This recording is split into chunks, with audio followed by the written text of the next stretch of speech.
So good morning. Hi there, James. Yeah, welcome.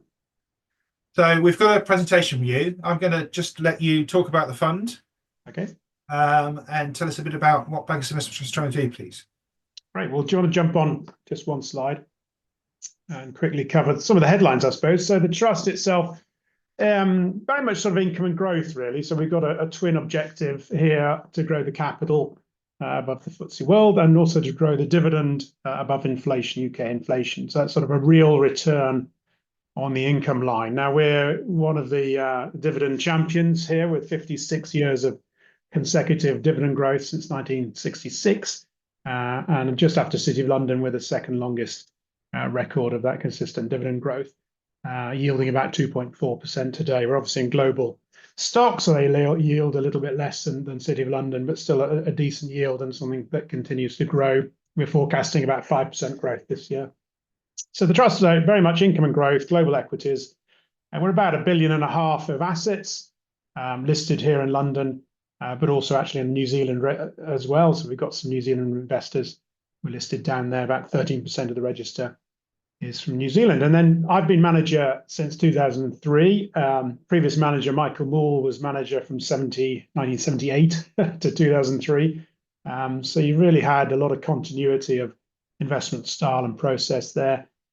Sort of two managers, nearly 50 years now, and consistently growing NAV on the right-hand side there. So if we jump on a little bit, let's look at a bit more detail, really some of our core principles. So I think that twin objectives really drives a lot of our investment process.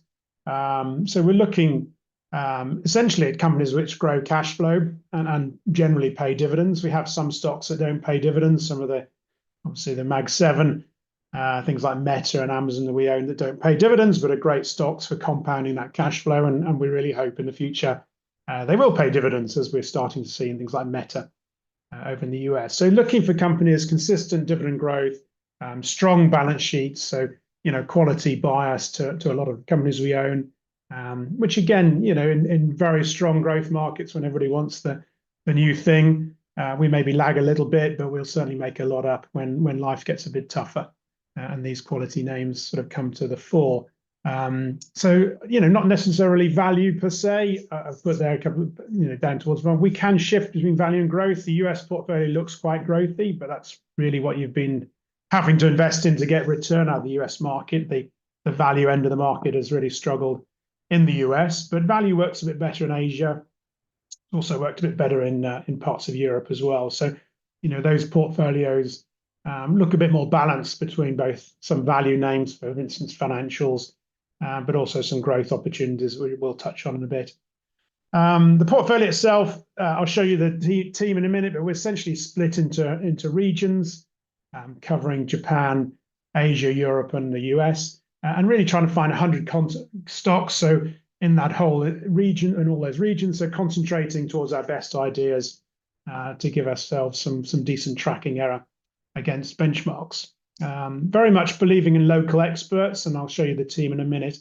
And then finally, really trying to make sure we do this at a very efficient way and low cost. So we don't have performance fees. We're not paying other managers to run the money. It's all ran in-house at Janus Henderson. We're some 2,500 employees. We've got sort of 70 odd analysts covering the globe, and a lot of PMs in both sectors, specialists as well, to draw upon for investment ideas. So we're doing that all with an ongoing charge of 0.5. So that includes all the costs of running the investment trust, and the management fees are about 40 basis points, so 42 basis points. And then finally, we've got some gearing, as a lot of trusts do. I'm sure you've discussed that details at previous calls, but our gearing, about 8% is roughly maximum gearing at the moment. We're actually towards the lower end of that, about 3% geared today. Definitely taken some profits in the market run-up we've seen in the last few months. But the cost of our debt is now only about 2.7%, and the first expiry is way out in 2035. So we've got good long-term debt at a very low cost as well, which should be beneficial for investors. So jump on one more. Look at the team. I mentioned myself. I've been investing since 1990. First of all in the US market, but then pretty much going global from the mid-90s. And so, a lot of experience running hedge funds, pension funds, and investment trusts since 2003. And then I've got a team here, very experienced managers, all with decades of experience in their markets. But importantly, they invest locally. I think that's really important. So Jeremiah there sits in Denver, which is our head office in central USA. Jamie here, there's running a pan-European, including the UK, in London. Junichi is in Tokyo, and Sat there is in Singapore. So really embedded in their regions. I think that gives them a good grasp of what's working, what's not working, and closer to the companies to meet them as well. So I've mentioned before, dividends matter to us. It's part of our objective. So the fund does need to generate a decent yield, but we do own some zero yielders where we think the growth and the cash flow is definitely inflecting upwards. Very much free cash flow is probably our one metric that unites us all. So let's talk about markets, I suppose, and more the grist of what's going on. I just thought I'd put one slide really to define, I think, how we're thinking forward from here. And really, this is global long bonds, 10-year bonds aggregate around the world. And you can see that's pretty much my career from 1990, long bond yields of 8-9%. And they've just continually, we call it the ice age, as they've just glided down all the way to almost zero, sort of through COVID. And we've had, to my mind, a major reset. You can see that line has gone up. Bond yields are sort of around about 4, a little bit lower in Europe. And obviously Japan starting to raise interest rates and hoping their long bond yields will rise as well. So I feel there's been a big reset in the cost of capital here, and we're still only just beginning to see the effects of this. And so the next 5 years, if we look out on our investment horizon, I think we've got to factor this in. I don't see this going back towards zero. I think inflation, being that sort of genie in the bottle, has been let out and it's very difficult to get back in again. We're seeing persistent wage growth, deglobalization, as well as increasing costs. So a lot of factors out there, I think, are leading to, inflation should be in this sort of 2% plus range rather than below 2% when we had those very low interest rates. So, I think we've got to factor this in, this cost of capital. It means a lot of areas in finance where cheap debt was funding a lot of ideas is really historic. And as those bonds roll over and reprice, we'll see a resetting in valuations. And we're seeing it in a lot of the corporate world as well. A lot of corporates were quite clever and termed out their debt. But that's, the consequences of that are slowly tightening on a lot of industries that are over leveraged. So we're trying to factor that into what we're doing within the portfolio. And we're finding a lot of interesting ideas that should lead out of that. I've got a couple of areas, though, I'll focus on to give you a bit of a flavor of where we're quite excited currently. So if we jump on a slide, I think as a theme, electrification is going to be an increasingly powerful theme for us. It's actually tricky to get, really interesting ideas in here. A lot of this story really is running through, I suppose, the electric cars. It's running through data centers. So our requirements in the economies and growing developed economies is going to need a lot more electricity than we're used to. If you look at the graph showing you their US power demand, it's been pretty flat for the last couple of decades. And within there is a growing demand for electricity, but countering that is a increasing efficiency, moving to LEDs and et cetera, et cetera. So pretty flat demand over the last few decades, but the next 2 or 3 decades we look forward, massive increase. Trump, I think, will slow that towards electric cars, but I think the future's pretty clear over a couple of decades. And then obviously data centers, huge new increase in demand for electricity coming in there as well. And so we're seeing, this theme happening everywhere. If we look at some of our bigger holdings on the right, Nari Technology is a Chinese company. This is happening quicker, much quicker in China. This push towards EVs, the price points of EVs really driving very rapidly, I think, from gasoline engines towards electric and really trying to improve connecting renewables as well. So Nari is right in the middle of all that, of trying to develop technologies to extend the grid. Power Grid is in India. So again, a nice emerging market story again there, driving electrification through the economy. And then we've got companies that make a lot of the equipment which goes into these countries. So Siemens and Hitachi. Hitachi's been fantastic stock for us over the last 12 months. Train Technologies, again, a lot about air conditioning for data centers, but again, more data center story than Honeywell as well. So this is about 5% of the portfolio, and it's growing. We're looking for new names. Some of them are a bit expensive, but I can see this growing towards 5 to 10% over the next year or so. And that looks pretty much a very nice theme, electrification. The next one is about healthcare. And I think first of all, two of our biggest holdings are Eli Lilly and Novo Nordisk in Europe. And so these two companies really are the forefront of what we call GLP-1. So these are the anti-obesity drugs and diabetes control drugs. And I think both diabetes and obesity are the two really biggest healthcare issues, I think, for developed markets and developing markets. And so we're just on the left. You look at the scale here, it's in billions. These are the forecast revenues growth for these GLP-1 drugs. We're right at the bottom there, about 10 billion of revenue currently. And this is forecast in the next 5 years to grow to 80. So huge growth.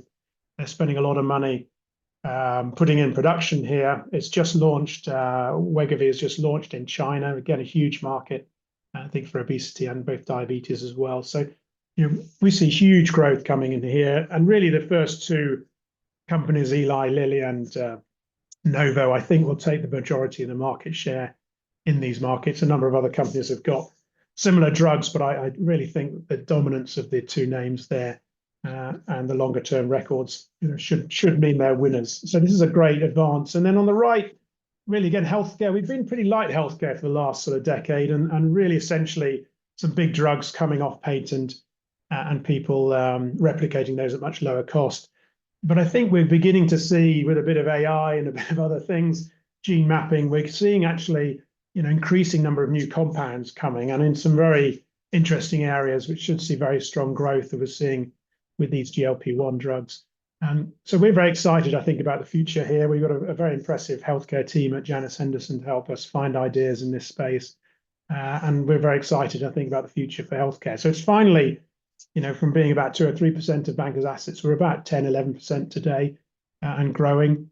It's cheap. It's been a bit left behind in the rush for AI, but this is a sector that should benefit very materially from AI development in terms of new drug and testing for drugs and compounds.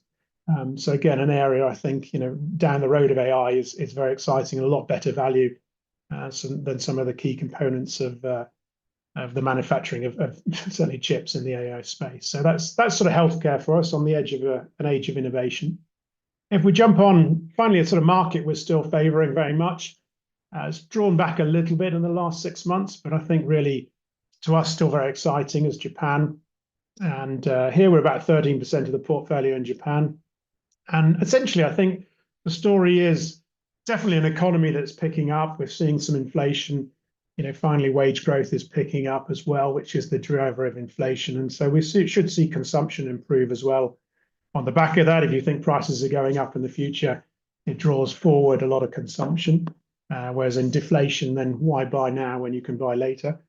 So I think we should see better trends of economic growth in the market. But on top of that, it's really what the companies are doing and improving. The cost of, the return on equity, Japanese companies is still about half the rate of the US. So a lot of room to improve return on equity. And we're seeing that come through in some of the aspects on here. So dividend payments definitely improving. You see that green line nicely accelerating up. So payout ratios are rising, but still only about a third, and the US, and Europe about half. Buybacks are improving quite dramatically, which again is showing the value of equity there.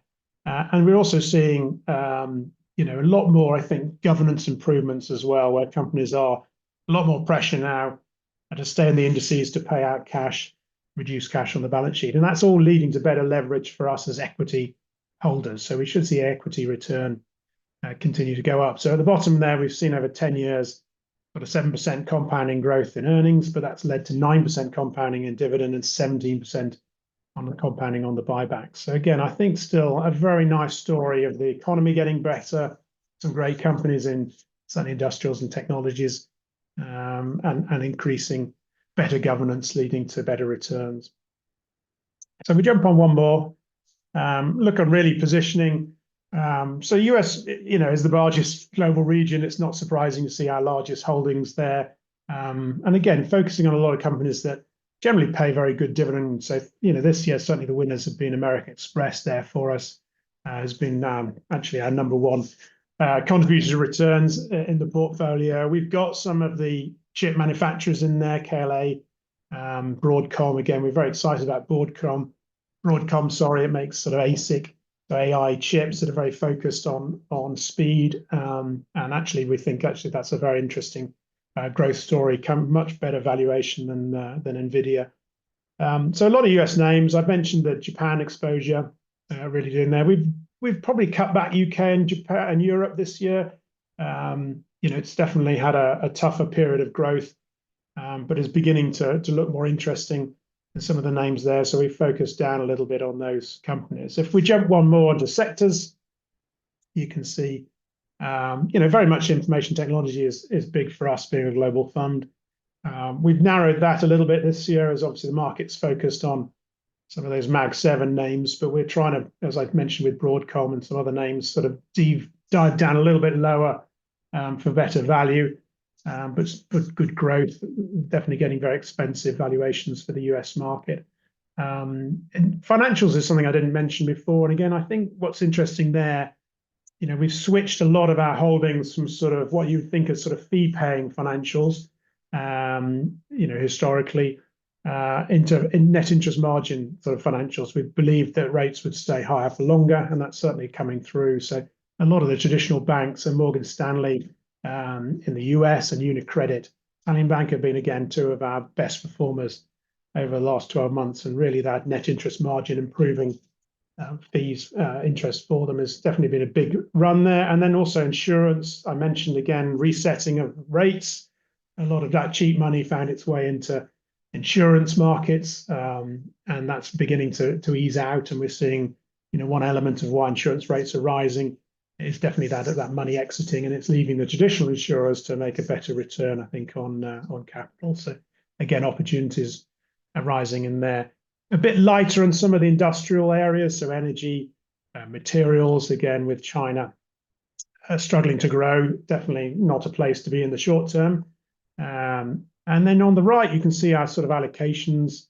The US is sort of 46%, UK is about 7%, Europe 22%. So North America, it's a big chunk. It's not as much as the index, but again, I think it is an expensive market. It's had a very strong run, and we're seeing sort of better opportunities. I think parts of Asia, definitely in Japan, and bits of Europe as well to compare against it. Finally, I think always mention the discount. I've put the long-term chart here, 5 years. So bankers, traditionally trades at a tightish discount. We're actually issuing shares in 2020. So over 5 years, we've still got a positive, net share count actually. But we've been buying back as all discounts sort of widened in that 21 to 23 period, I think, as interest rates rose, and obviously certainly a lot of investors decided that 5% risk-free annual rate was better than being exposed to the market. And so the whole sector's moved out, almost all investment trusts really. And we're buying back pretty steadily. And we think it's good value in this area, sort of just over 10% discount. And, again, historically, we've had a good support from investors, and I expect that discount to narrow at some point. But we've bought about 6% of shares back this year. So we think they're good value. So with that, I think with my 15 minutes just about up. Very good. No, thank you very much. You've covered off some questions that have been asked, I think, but where should we go first? I think they're definitely Magnificent Seven. I think that's preoccupying a lot of people's minds. So how many of them do you hold, and which ones do you favour or not favour? Where do you think AI is going? So we hold 5. It's probably easier to knock the 2 off that we don't hold, and one is Tesla, where it just I'm not sure it's trading a lot of hope and ideas, which may well work, but it doesn't trade on a traditional valuation basis. You've really got to assume that they're self-driving cars, and I suppose that's really the big opportunity is self-driving their software is adopted by a lot of other names. I think robots is still a bit too far out, and I think it's just not been a traditional stock for us, given its volatility and its again, the cash flow is a lot of driven by credits, which again can be turned off as well. So I think that one we struggle with. Nvidia, definitely was a miss initially. We don't own that one. It's come from very strongly, but was always very expensive, and so I think it's always one that's just popped out of our trying to avoid expensive stocks. But it's been an amazing run. We've tried to capture that semiconductor run, and we have done in things like Taiwan Semi. We own a lot of that one, which is manufacturing all of Nvidia's chips, and that's been performing very well. My issue with Nvidia, I suppose, is price. It's on a very high multiple of sales, which is an industry that is traditionally cyclical. It has a book. We always value these things on book to bill, i.e., the amount of orders they've got and the amount of their shipping, and that's because this industry is volatile. It takes, I don't know if people know this, but it takes somewhere in the region of 4 months to make a chip, getting longer now for these really complex GPUs, so 4 to 6 months for those. So you've always got to be manufacturing massively ahead of demand, and that leads to a lot of oversupply at certain points. And so yes, there's a lot of demand at the moment, but I historically don't think you should be paying 60 times earnings, 50 times earnings, and 20 times sales for these sort of industries. And so those are the two we don't know. We're very excited by probably Meta. I think is very interesting. If AI is going to work, it seems extremely well placed and is not priced for it. The underlying business is doing very well, and their AI models are very highly regarded, but are really not really in the price in our mind. And they've shown over the last year or two, the ability to turn the margin up very dramatically, which has done very well, as Amazon, which is another one, clear category killer.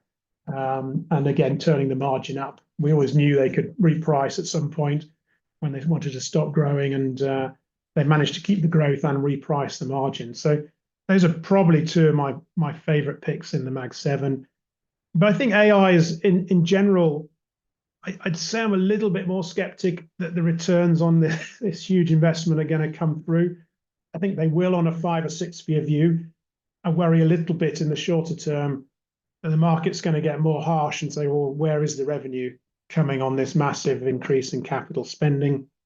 If we think we're 2 years since ChatGPT launched its product, that they're making a bit of revenue, but really not a lot. And I'm not seeing the killer app or the things that are changing our lives dramatically, neither now or in the next year or 18 months. But AI, as I mentioned, with healthcare, with some efficiency gains and it is helping a lot of companies. And so in 5-10 year view, without a doubt, it'll be transformative. But I'm struggling to see it as the industrial revolution of the future. So a little bit of skepticism, I think, is probably always healthy. Yeah, fair enough. So you mentioned Broadcom. You mentioned, you say you do hold TSMC, the Taiwan Semiconductor. Do you hold Samsung as well? We do, yeah, but much smaller holding. Okay. And that obviously they're quite good dividend payers. What's the sort of thinking then? I think you did allude to this, but why hold the American one rather than the Asian ones? So we've got about 12 or 13 stocks in the semi space, and we've just, it's the old adage of owning the picks and the shovels rather than the people sort of mining the stuff. And definitely I see huge demand for these products, and therefore the manufacturers of them should be a lot more safer, but these sales are very lumpy. So things like AMSL, we do own, but a much smaller holding. We cut it back early in the year, and you can see very lumpy sales there, and you'll see that with some of the others, I think. So whereas Taiwan Semi, I think, is just very consistent. Samsung is a bit more about memory, which again has been, I think, a little bit overbuilt, and there's oversupply coming out of China and some other areas. So again, that's showing you again, reminder that it's cyclical. these things do make good money in the ups, and it's a bit more tougher, and the pricing gets harder, and so just really trying to find the good cash flow, good growth, but not overpaying, and particularly I've always liked businesses that return a bit of capital. That the dividend shows discipline, not just to keep overbuilding. And I think discipline and overbuilding is again where semis tend to go wrong. We probably undoubtedly will see it in the next 3 years when certainly governments all around the world want semiconductor manufacturing onshore. I can see why. It's very understandable why they'd want it, but it will be the industry will overbuild without a shadow of doubt again. Probably 3 or 4 years out, that isn't it? But you'll have an oversupply situation again, and pricing, is very dynamic in those times. So, I think we just got to be a bit cautious into that. But some of these names, KLA, very interesting. They make a lot of the testing equipment. As these chips get smaller and smaller, and you go to, the current cutting edge is about 2 nanometers. That it's a very small space on a wafer, and so the testing equipment, the failure rate can go up very dramatically. And KLA provides all that equipment to make sure you're producing, quality chips, and your efficiency and your the load effectively is better.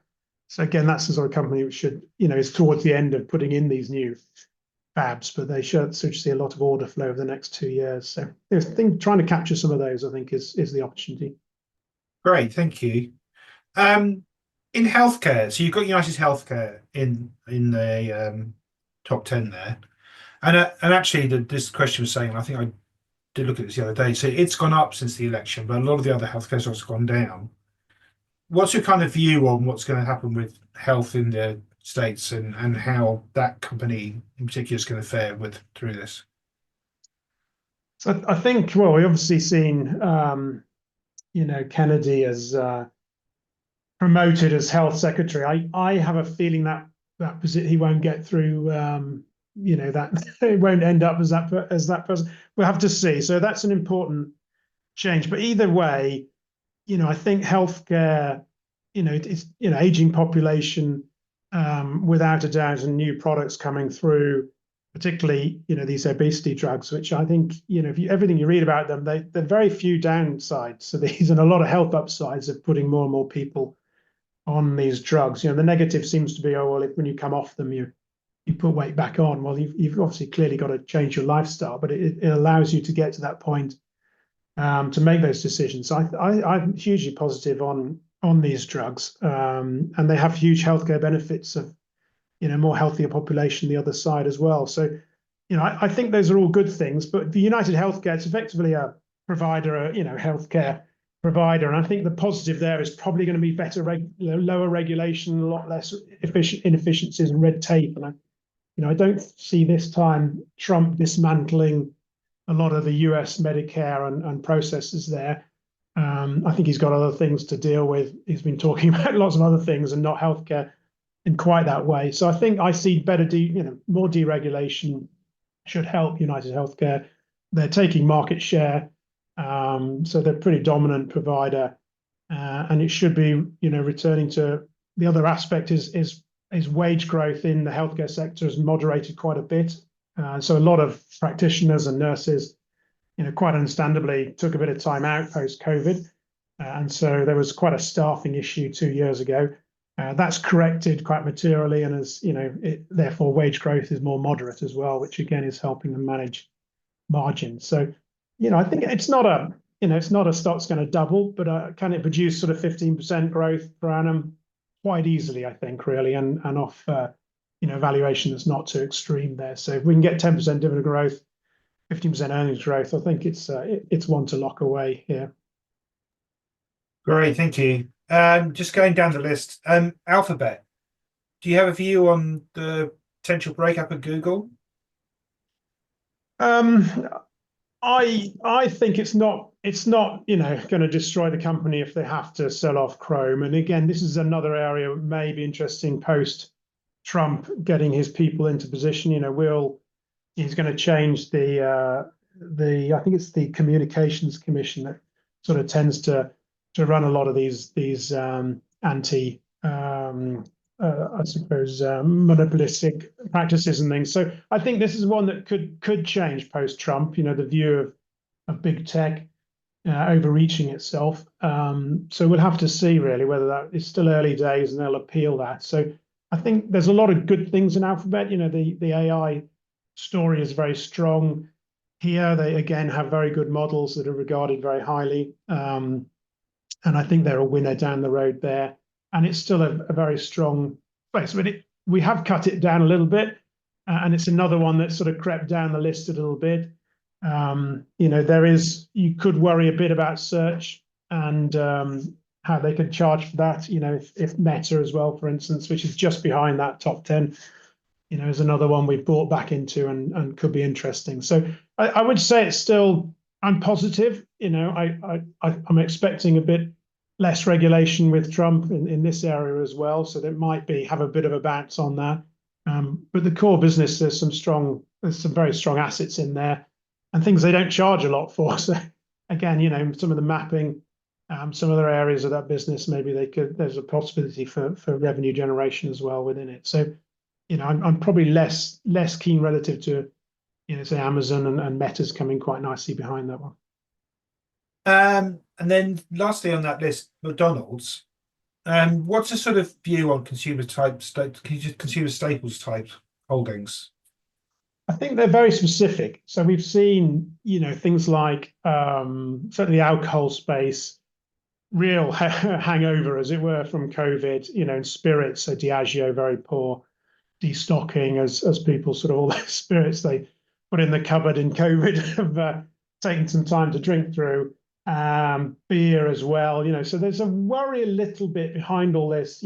Is it early signs of sort of GLPs and healthier eating having an impact in there? We're very light on a number of areas within there, or is it just destocking, or is there a wider trend within there? So we're probably much lighter on these consumer items than we've been before. McDonald's, though, is one we bought back on an element of sort of market share gains. So they lost their way a bit with pricing, very much came back hard at, offering a $5 meal in the US, and they've been taking very strong market share. And what that's done as well is improved footfall. And as people come into the stores, they're tending to spend a bit more as well on top of those better value meals. And again, we also had a slight scare of what was it recently in terms of, I'm trying to think what it was in the quarter pounders, wasn't it? And that seems to have sort of lifted. I think it was the onions or something provided a bit of a health scare. So I think that's improving there. So I just think this is a net winner. It's not a space we own a lot of restaurants. But I think McDonald's is a relative market share gainer, and then that really fires the bottom line quite nicely. And I think just seems to be getting its act together a little bit quicker than some of the other spaces. But I think you want to be a bit cautious of the consumer. Wage growth is moderating now, and it's coming back towards inflation. So unless prices, the next probably phase is that prices need to get cut a little bit, I think, by a lot of these providers, which they'll be trying to resist, but that's the way to get your volumes up and see efficiencies come through, margins improving. As the dividends grow in Japan, could you see the percentage that you have in the portfolio there expanding too? Probably not a lot more. I mean, Japan's only about 6% of my benchmark, and we're at 14, 13. So we've been top slicing a bit as it's kept doing reasonably well, and that helped us a little bit last year. I think the big gap in the portfolio is a bit of Asia. If you look at long-term trends the next 10, 20 years, that region is forecast to, it's a younger population, it's forecast to grow quicker, hasn't got the demographic issues, and you should see the expanding portion of the world's GDP in that region growing quicker than other markets. And so how do we get into that growth? Now, we've cut back China very dramatically. It used to be a biggish area for us. So we used to be 15, 20% in Asia. It's now just over double digits. So that's probably the one we want to, if we're seeing some better returns in there and better government help and support in China, that's probably going to be a bit more than more Japan. I think we're maxed out in Japan.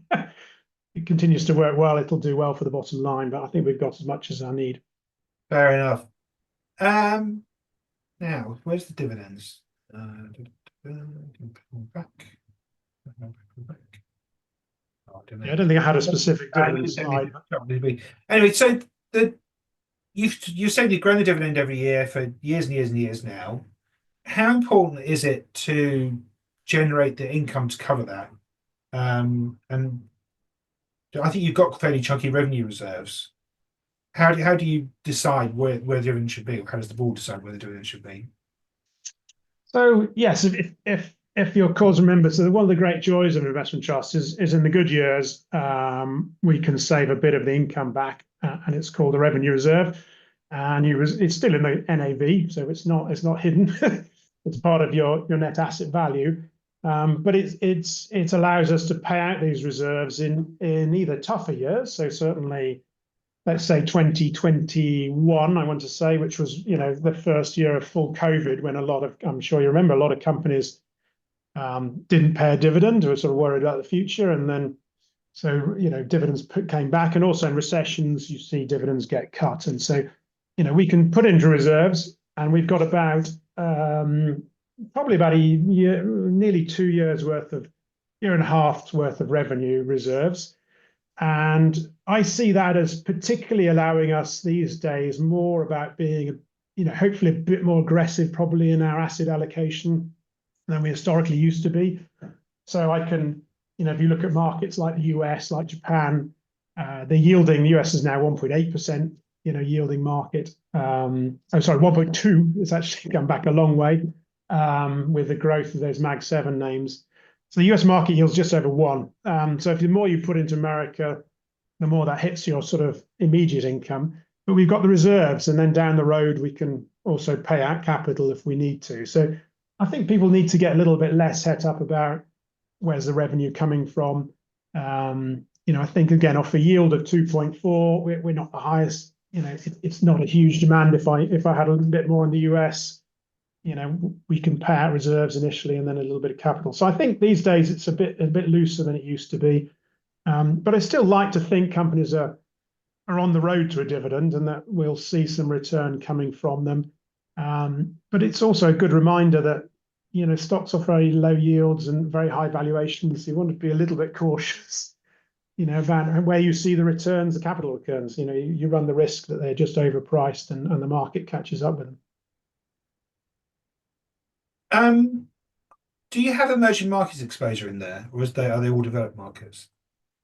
Again, how do you define that? We've got a stock in Vietnam. We've got a stock, China to some extent is that developed or emerging? So we've got some Chinese names there as well. So I just cut the emerging markets out. We've got some names there in most of the European regions. There's less. We don't own anything in Latin America at the moment, and we don't have a stock in Africa either. So we used to have a more dedicated sleeve to them.